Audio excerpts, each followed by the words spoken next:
Me presento entonces, mi nombre es Adriana Herrera, yo soy ingeniera química con maestría y doctorado en ingeniería química. Ya tengo 12 años vinculada como docente de planta del programa de ingeniería química de la Universidad de Cartagena y pues tengo desde el año 2003, 2004, estoy trabajando ya 20 años con nanomateriales para diversas aplicaciones. La charla del día de hoy, jóvenes, está enfocada a una introducción a que ustedes puedan acercarse a este mundo novedoso de la nanociencia, la nanotecnología, vean en este campo de investigación oportunidades para que ustedes, ahora que están en su colegio, puedan desarrollar proyectos de investigación y a futuro pues también quieran vincularse en carreras profesionales que les permitan a ustedes aportar en el crecimiento y la transferencia de estas tecnologías a nuestro país. Vamos a ver también un poquito cómo el mercado ya tiene una amplia variedad de productos que incluyen los nanomateriales y ahí ustedes también podrán ver oportunidades futuras. Bueno, entonces voy a compartir mi pantalla. Un segundito, ahora sí. Quería empezar esta charla con mostrarles en en este aplicativo que está en internet, que les puedo compartir el enlace, cómo nosotros podemos ir acercándonos desde lo macro hasta el nivel de la nanometría, la nanoescala, que es la billonésima parte de un metro. Entonces, nosotros no podemos ver una nanopartícula con nuestros ojos. Necesitamos un microscopio especial, pero podemos ver el conjunto de muchas de estas nanopartículas juntas. Entonces, si miramos la pantalla, y nos situamos en la escala de 1 kilómetro, que sería 10 a la 3 metros, 1000 metros, estaríamos viendo algunos objetos que son bastante conocidos, por ejemplo la Torre Eiffel, barcos grandes como el Titanic, una cancha de fútbol, un avión. Si seguimos en esta lupa haciendo zoom y vamos cada vez entonces adentrándonos y ya pasamos de la escala de micro a la escala perdón, de kilómetro a la escala de metros, pues hay algunos componentes que nosotros podemos ver en este mundo macro. Nosotros los humanos nos movemos en esta escala de 1 metro, nuestra altura la medimos en este sistema métrico internacional, medimos 1,70 m, 1,60 m, nuestras casas, las dimensiones con las cuales nosotros día a día nos estamos relacionando con los objetos que están alrededor, están muy cercanos aquí en esta escala del metro. Y si seguimos entonces descendiendo, pues ya vamos a un punto en el que ya estamos en centímetros, una cerilla de un fósforo, una lombriz de tierra, el huevo de una gallina, un grano de café. Ya vemos cómo entonces cada vez los objetos se van volviendo más pequeñitos. Ya una hormiga está haciendo pues casi que menos de 1 centímetro de tamaño, las semillas. Aquí ya podemos entonces descender a la escala de los milímetros. Fíjense que en el kilómetro estábamos hablando de 10 a la 3, o sea, un 1 y 3 ceros para los metros. Si usted se da cuenta, ahora tenemos un 10 a la menos 3. Quiere decir que esto es 0,001 metros. Estamos mucho más bajando en esa escala. El kilómetro, el metro, el centímetro, el milímetro. Vamos a seguir descendiendo.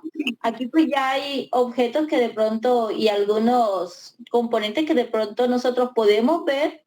Por ejemplo, un cabello. Si nosotros tomamos una de las hebras de nuestros cabellos, el ancho de ese cabello es ya muy pequeñito para 1 milímetro, se está acercando a veces casi a la micra, y así vamos entonces descendiendo.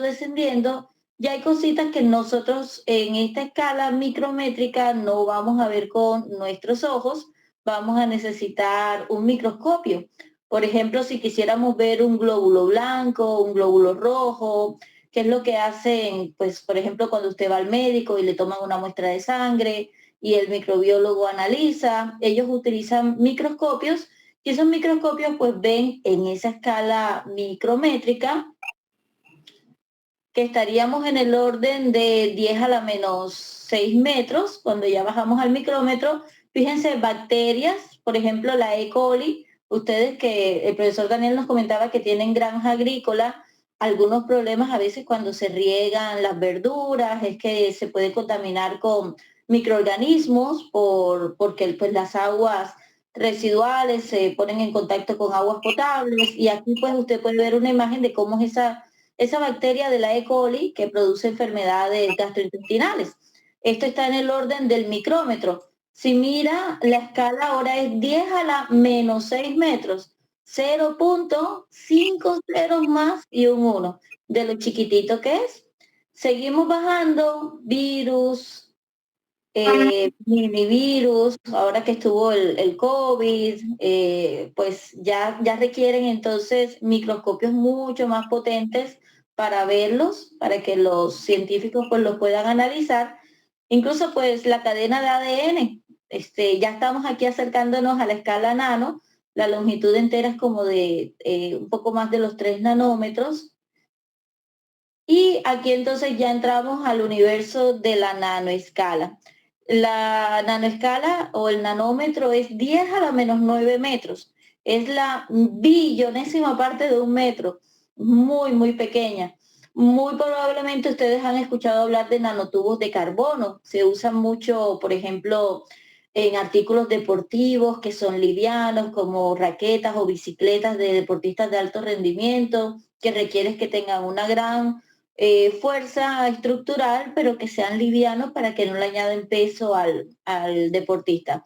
Y bueno, en esta escala nanométrica nos interesa mucho trabajar en ella porque ya estamos trabajando con los átomos directamente, con las moléculas. Por ejemplo, fíjese aquí la molécula de agua, el átomo del oxígeno, del hidrógeno. Aquí ya podemos estar manipulando la materia desde la perspectiva atómica. Y esto entonces cambia las propiedades. Lo vamos a ver ahorita con el oro, que a escala macro, pues para nosotros el oro es brillante, es dorado, es valioso, ¿verdad? Por ser un metal precioso, pero a escala nano ya no es un metal, es un semiconductor. Entonces vamos a explicar eso en un momentito. Esto era como para introducirlos a ustedes, vamos a descender de la escala macro a la escala nano. Bueno, esta es nuestra presentación de introducción a nanociencia y nanotecnología. Yo formo parte junto con el profesor Ángel Darío y pues nos acompañan las estudiantes Tami y Sofía del grupo de investigación nanomateriales e ingeniería de procesos asistida por computador. Bueno, ya Tami es egresada, es ingeniera química egresada de la Universidad del Atlántico, pues pronto me imagino estará haciendo sus posgrados también con nuestra institución u otras instituciones. Bien, esto del nanomundo se empezó a hablar ya con más fuerza a nivel científico a finales de los años 50. Si usted observa estas imágenes, fíjense que pareciera, un momentito para ver aquí, pareciera por ejemplo aquí un campo con árboles, con arbustos. Esta es la superficie de un nanomaterial y como les decía, se necesitan microscopios que puedan detectar al nivel de electrones para poder ver los compuestos, los elementos que se encuentran ahí presentes. De hecho, Richard Feynman planteó que se podía escribir incluso hasta una enciclopedia en un punto pequeño de una máquina de escribir. No había ninguna ley de la física que lo prohibiera. Y eso despertó ese gran interés de lo que se conoce como el nanomundo. No es nuevo, de hecho hay recipientes que utilizaban los mayas que tienen unos pigmentos que hasta el día de hoy se conserva su color y está hecho de nanomaterial. Y usted me dirá, pero ¿cómo los indígenas podían hacer un nanomaterial si no tenían un laboratorio, no tenían recursos? En ese momento, la técnica de producir este nanomaterial era tomar una arcilla, por ejemplo, y molerla con estos pigmentos muchísimas veces hasta que el material se trituraba tanto que lo llevaban, como vimos ahorita en la presentación, de lo grande, de la escala macro a la escala muy pequeñita nanométrica. Bien, ¿qué es la nanociencia? Aquí podríamos hablar de la manipulación de la materia en esa escala nanométrica que estábamos viendo. La nanociencia estudia el comportamiento y la manipulación de los átomos y moléculas donde podemos ver que tienen diferentes propiedades a las de las dimensiones en escala macro. Por ejemplo, los nanotubos de carbono, tenemos el grafeno con sus propiedades a escala macro, pero a escala nano. Fíjense que aquí este material tiene unas configuraciones geométricas y estructurales que le permiten ser tanto buen conductor de energía como también ser un material de alta resistencia físico-mecánica, que no se doble tan fácilmente. Algo muy importante en la nanociencia y es que es una ciencia interdisciplinaria. Requiere que haya biólogos, que haya médicos, que haya ingenieros, que haya químicos. Todas las ciencias, todos los campos del saber contribuyen porque pues las aplicaciones son infinitas y vamos a verlo en esta presentación pues algunas de las más comunes para aplicación. Con respecto a nanotecnología, donde también se controla y se manipulan los objetos en la escala nanométrica, pero aquí vamos enfocándonos a fabricar materiales novedosos, equipos, productos que ayuden a resolver problemas tecnológicos y sobre todo siempre enfocados a mejorar las necesidades que tenga la sociedad. Ahorita en la escala que vimos, y lo podemos acá ver un poquito más en detalle, por ejemplo, una célula de nuestro cuerpo tiene un tamaño de 1000 nanómetros, un virus es mucho más pequeñito, 100 nanómetros. Una nanopartícula puede ser mucho más pequeña, hasta de 10 nanómetros de tamaño. Y esto lo podemos nosotros preparar en laboratorio. ¿Qué tan pequeña es una nanoestructura? Fíjense aquí, por ejemplo, esta es una hebra de cabello de nuestra cabeza. Tomamos un cabello, medimos el ancho, 0.1 milímetros, 0.1 milímetros es 100 micrómetros. Aquí cabrían hasta, si pusiéramos en una filita, una tras otra, una bolita de una nanopartícula de 10 nanómetros de tamaño, cabrían hasta 10.000 esferitas solo en el ancho de uno de los cabellos de su cabeza, para que usted vea lo pequeñito que es la escala nanométrica. Nuestra cadena de ADN o DNA en inglés, para la genética, para todo lo que nos constituye como humanos, fíjense, el ancho es 3 nanómetros, lo pequeñita que es esta molécula tan importante para la vida. Y en la nanoescala, pues nosotros nos vamos moviendo de lo macro. Si usted juega fútbol y le gusta jugar fútbol, pues el balón tiene un tamaño de centímetros. Ya después, si vamos bajando a nuestro cabello, estamos en la escala micro, células, virus, ya estamos entrando en escala nano. Y en escala nano podemos tener objetos hasta de 1 nanómetro de tamaño, que es lo que le conocen la bolita de 60 átomos de carbono que se ha podido sintetizar, lo más pequeñito en nanomateriales. Y bueno, ¿qué de especial tiene esto de un nanomaterial? Porque nos interesa trabajar los materiales en esta escala tan pequeña. Si tienen preguntas, por favor háganlas. Esto es una oportunidad de conversar y de que ustedes vayan tomándole el interés a este campo de investigación. Así que con mucho gusto el profesor Daniel pues nos puede ayudar a ir pues direccionando estas preguntas. Yo no los estoy viendo directamente por estar con la pantalla compartida. Bueno, entonces, ¿qué efectos tiene esto de reducir el tamaño? Primero vamos a tener mayor proporción área-volumen. Entre más chiquitito se hace el material, mucha más área superficial tiene. Ya ahorita les voy a mostrar una imagen que les va a ilustrar mejor este concepto. Ahora vamos a tener más átomos disponibles en la superficie. Las propiedades de los elementos son cuánticas, son propiedades que dependen, por ejemplo, de saltos de nivel electrónico de los electrones en la estructura. Aumenta áreas de contacto.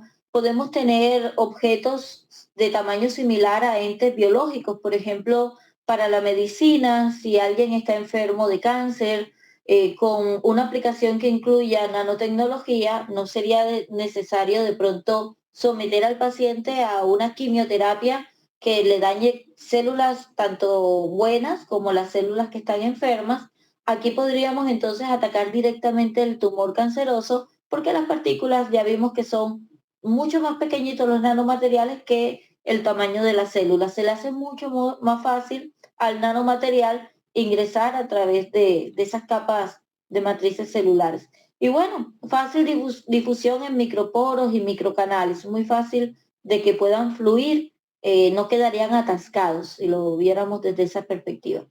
Bien, veamos esto del área superficial. Imaginémonos que aquí tenemos un cubo con unas dimensiones, por ejemplo, 1 centímetro de de tamaño cada uno de de las caras de este cubito, y nosotros dividimos este cubo en 8 partes pequeñitas. Lo partimos, ahora tenemos 8 cubitos que si los juntamos volvemos a tener el mismo volumen inicial. ¿Qué pasa aquí? Fíjense el área que teníamos inicialmente, ahora aumentó, ahora tenemos mucha más área, cada uno de estos 8 cubitos está dando área superficial de contacto. Y si tomamos cada uno de esos cubitos y los partimos en 8 cubitos más, tenemos 64 cubitos. Mira cómo se amplió mucho más el área superficial de lo que teníamos inicialmente en un cubito. Entonces, es una manera de aumentar esto tan importante que es el área superficial. Y a nivel de escala nano, eso nos implica que vamos a tener más átomos, más electrones disponibles para las aplicaciones que queremos hacer. Bueno, miren, acá les traigo una imagen de nanomateriales que estamos sintetizando acá en Universidad de Cartagena con el grupo NIPAC. Por ejemplo, aquí tenemos una imagen de microscopía de barrido electrónico de nanopartículas de sílica. Usted puede ver estas esferitas, estos nanomateriales de un color bastante blanquito, parecieran unas perlas de un collar o que tuviéramos allí juntitas.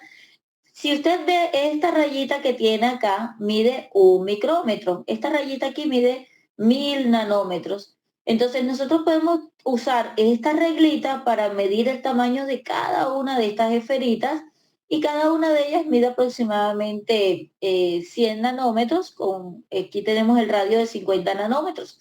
Como conocemos algunas propiedades de la sílica, pues podemos calcular esa área superficial. Mira lo grande que es el área superficial, casi que 2,5 por 10 a la 19. Esto es un 1 con muchos ceros, muchos ceros detrás, nanómetros cuadrados por gramo. Entonces, cada una de estas nanopartículas tiene muchísima área superficial. No solamente las partículas son esféricas, acá pues podemos ver algunas otras imágenes. Estos son unos biomateriales de forma cilíndrica que hicimos con quitosano y un polímero que se llama polianhídrido para unas aplicaciones de biomedicina, también con una gran área superficial del orden de 10 a la 18 nanómetros cuadrados por gramo. Bueno, entonces, algo también que le sacamos ventaja a trabajar en la nanoescala es que estamos casi que en la longitud de escala de muchas ondas que interactúan con nosotros día a día. Por ejemplo, las ondas electromagnéticas, estamos en el orden de 10 a 100 nanómetros. Tenemos, por ejemplo, encendemos algún dispositivo, nuestro celular, el televisor, el computador, ahí estamos interactuando con ondas electromagnéticas por la corriente eléctrica, la óptica también, por ejemplo, un prisma y vemos la luz, cómo se divide, pues usted lo ve naturalmente con un arco iris, cuando llueve y quedan las gotitas de agua suspendidas, sale el sol y se divide y usted puede ver cómo la luz se compone de todos estos colorcitos que no es más que un efecto prisma que estamos viendo en el cielo. Nosotros lo llamamos arco iris. Estamos también, fíjense, en el orden de longitud de 1 a 100 nanómetros. Y así sucesivamente, pues podemos ver que muchos de los fenómenos que están ocurriendo y que nos rodean constantemente están también manejándose en la escala nanométrica como longitud de onda. Bien, yo les decía que el oro es un buen ejemplo para ver por qué los materiales en la nanoescala son diferentes a la escala macro. En la escala macro, a nosotros los humanos nos encanta el oro, dorado, brillante, vale bastante, incluso pues es hasta una manera también de convertir el dinero en un ahorro cuando se compra una prenda de oro. Es un muy buen conductor de electricidad y lo distinguimos sobre todo por ese color dorado tan bonito. En escala nano el color no es dorado. El color en este caso, lo podemos ver aquí en esta fotito que tenemos acá, son una serie de soluciones de nanopartículas de oro que nosotros sintetizamos usando algunos extractos de plantas, hojitas de guayaba, de guanábana, de tamarindo, de mango. ¿Por qué el color aquí es diferente? Fíjate, en la escala nano, que yo les decía que tenemos electrones en la superficie de los nanomateriales, esta nanopartícula, esta bolita que tenemos aquí, pensemos que es una nanopartícula de oro, tiene 40 nanómetros de tamaño. Esta nube de electrones se polariza cuando la luz incide, pasa o choca con el material. Imaginémonos que la nube de electrones hay una parte que se va hacia el polo positivo, otra hacia el polo negativo, y como hay una dualidad en la onda de luz y este campo eléctrico que incide con el nanomaterial, esa nube va rotando. Eso se llama un plasmón superficial. Rota, rota, rota, rota, y esto va cambiando la polaridad de la luz, por eso vemos estas tonalidades. Estas nanopartículas, las de 40 nanómetros, están aquí en esta longitud de onda. Si escuchan unos perritos ladrando, son mis perritos que están acá y mi esposo acaba de llegar, así que ahorita van a a saludar y a hacer su alboroto acostumbrado de esta hora. Bien, entre más grande la nanopartícula, nos movemos de un color que va llegando al azul, como vemos aquí en esta fotito de entre más chiquitita, pues nos vamos moviendo al rojo y casi aquí a un anaranjado. Se utiliza también, esto se llama colorimetría para determinar cualitativamente el tamaño del nanomaterial.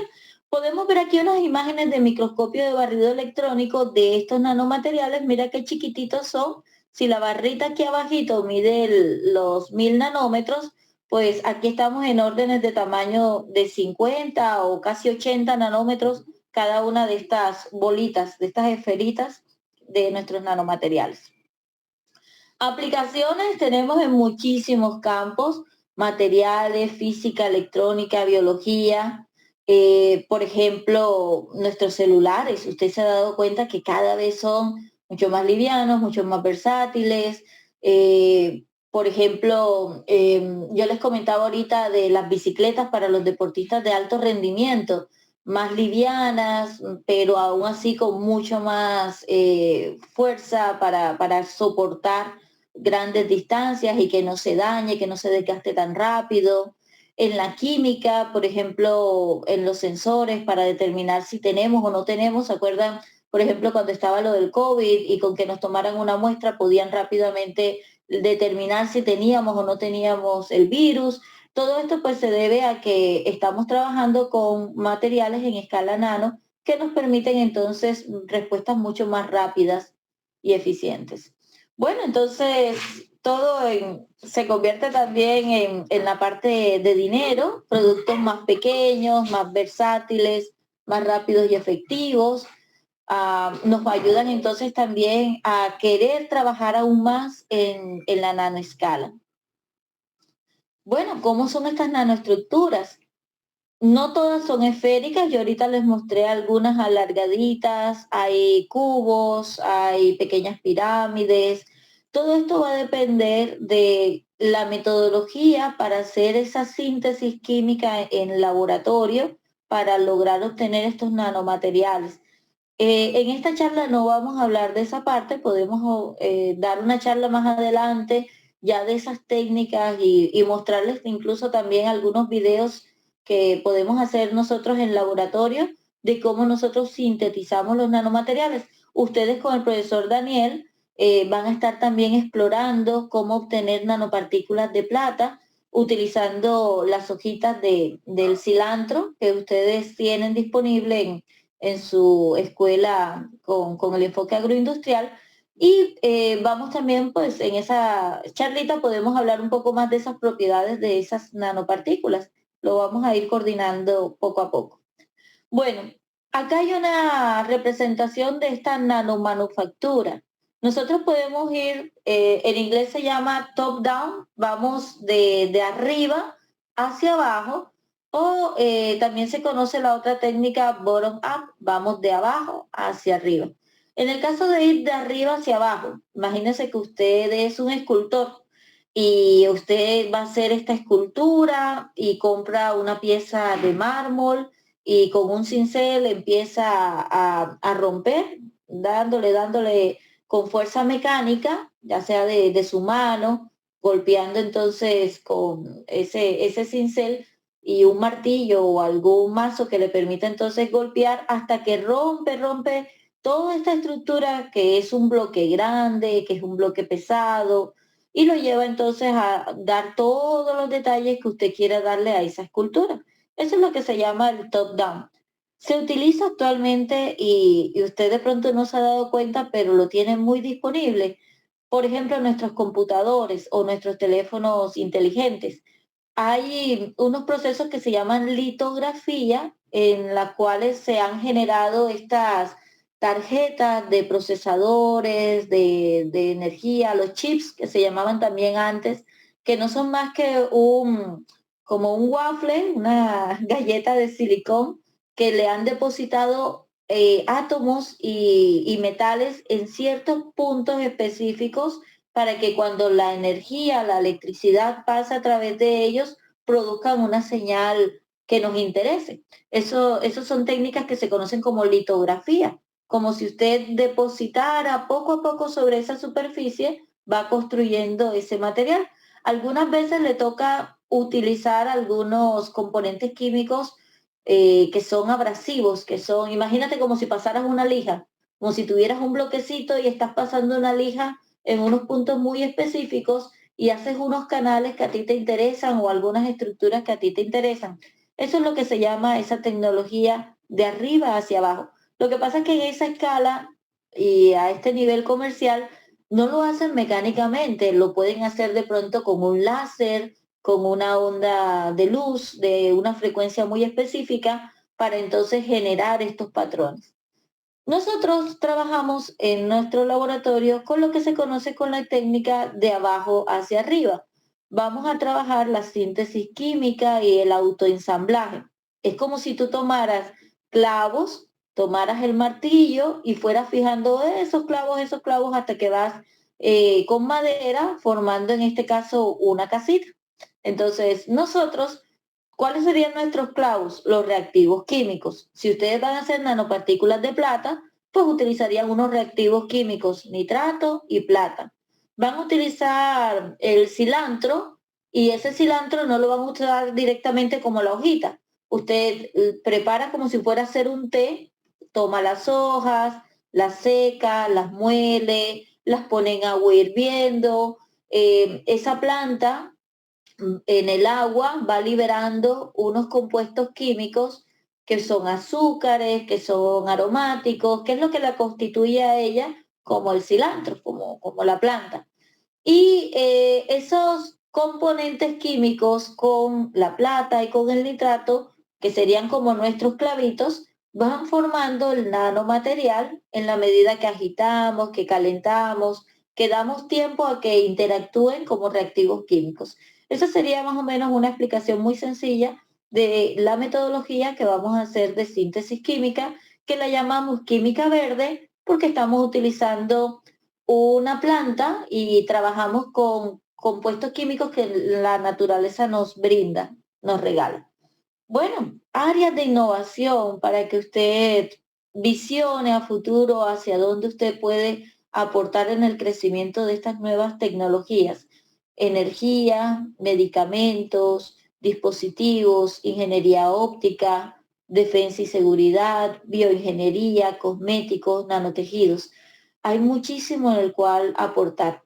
Por ejemplo, bioingeniería, cómo nosotros podemos suprimir tal vez algunos genes que nos causan enfermedades y que si en nuestras familias pues se ha presentado un caso de enfermedad, qué sé yo, un cáncer que siempre se localiza en un área y nos damos cuenta que generación en generación se ocurre la enfermedad, se podría hacer un cambio genético y evitar entonces que ese gen se active y que las futuras generaciones no lo sufran.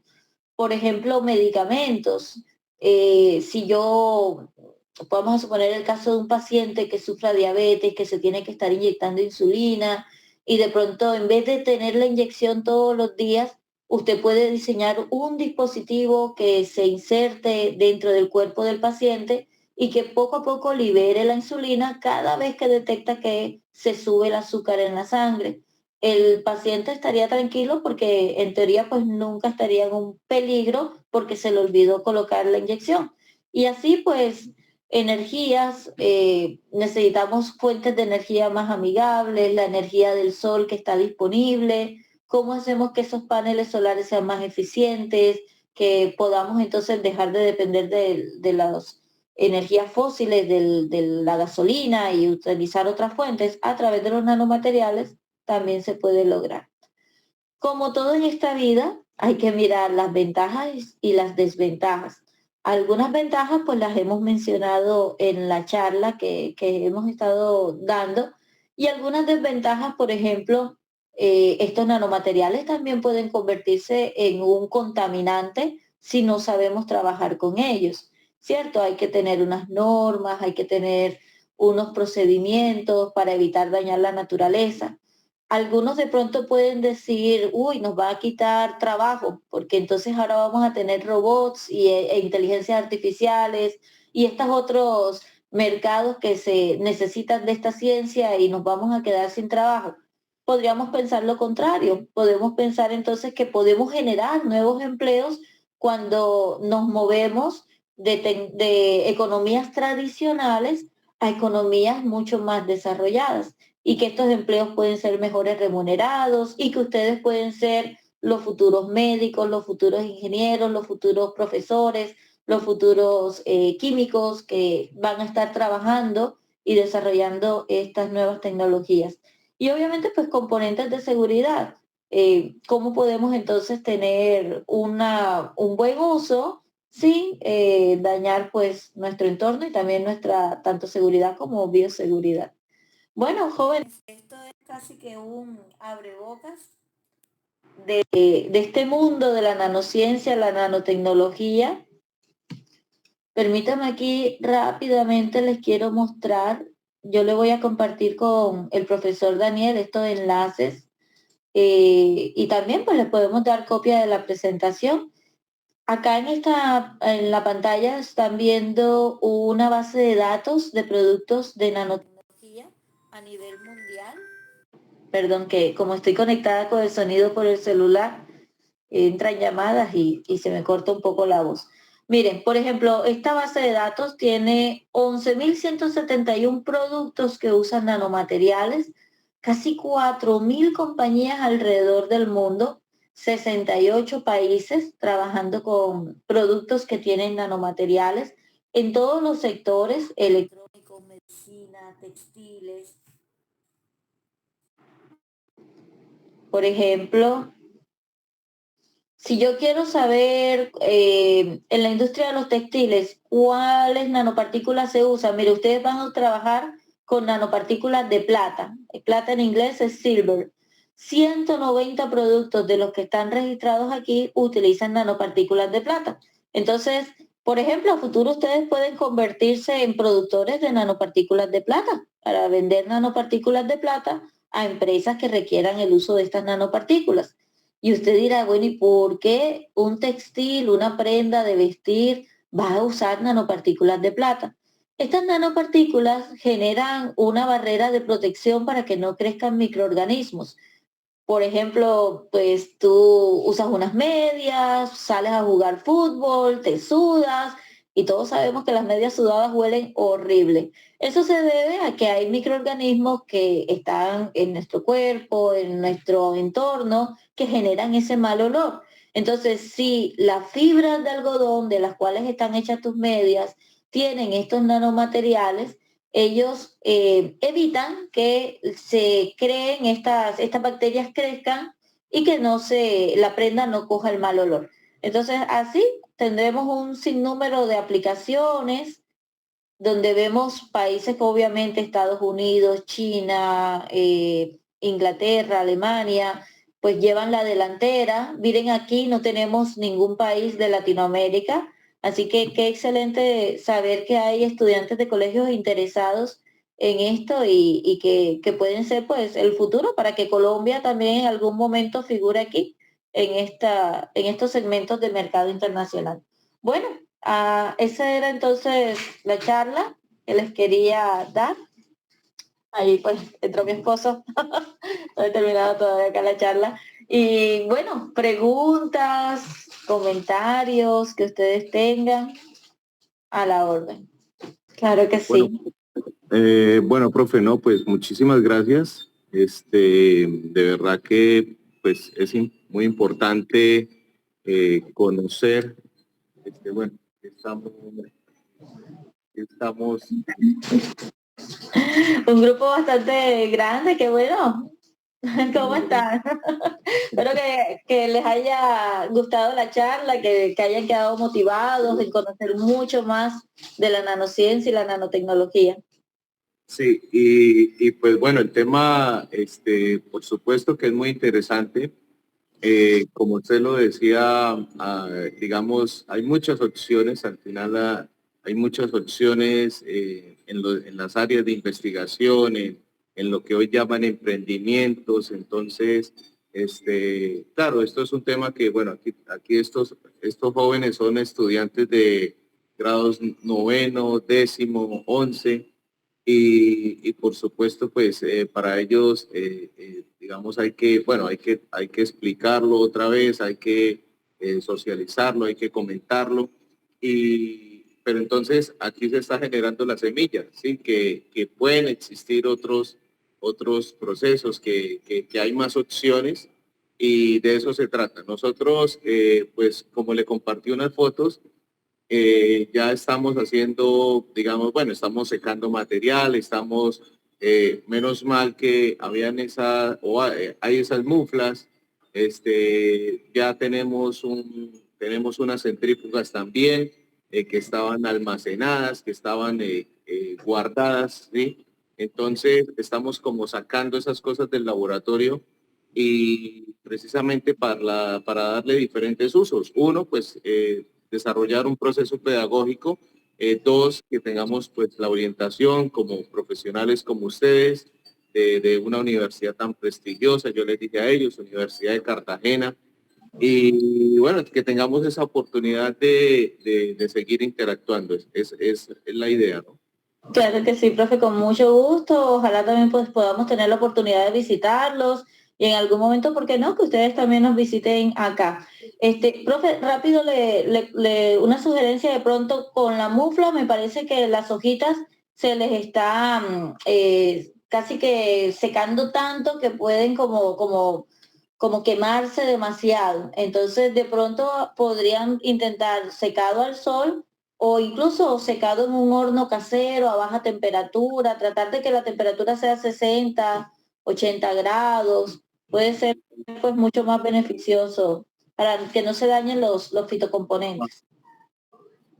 Sí, sí, señora, sí, eso estábamos viendo también. Pues digamos, hicimos, bueno, ya hicimos como diferentes ensayos, ¿sí?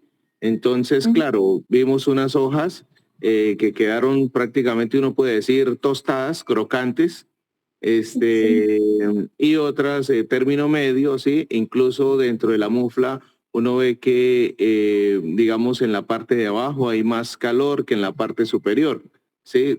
Porque tiene como dos compartimientos.